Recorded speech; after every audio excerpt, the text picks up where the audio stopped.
Yeah, when we started our research on Bessie, we were still involved in another project, and our most reliable source of information came from the authors Doris Rich and Elizabeth Freidberg. They both wrote amazing books on Bessie, and their information was above reproach. Since then, little Bessie Coleman has just exploded in popularity, and YouTube and the website is loaded with stories after stories after stories about her.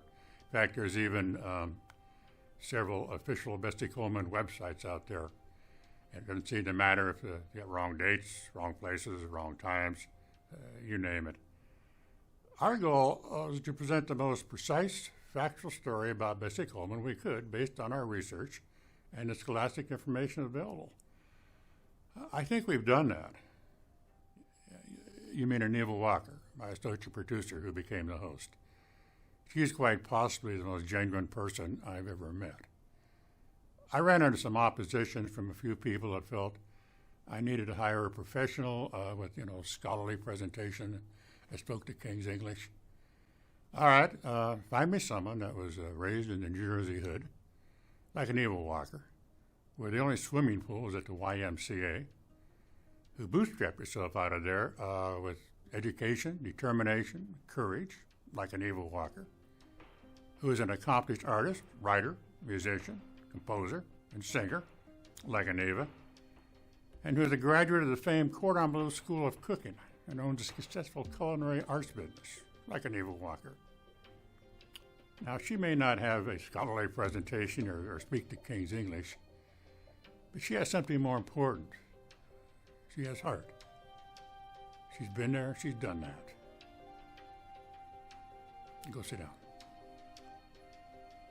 At the time, I was spoken in various groups and churches, and we have put together a preview film to show them on Bessie Coleman. And before the preview, I would ask them, who's heard of Amelia Earhart or Charles Lindbergh? And of course, all the hands would go up, and then I'd say, well, who's heard of Bessie Coleman? And I'd be lucky to see one or two hands go up in the audience.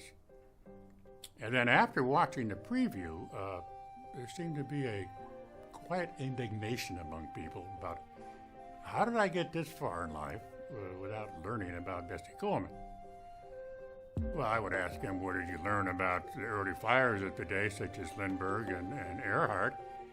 And of course, their answer was school history books. I'll do the math.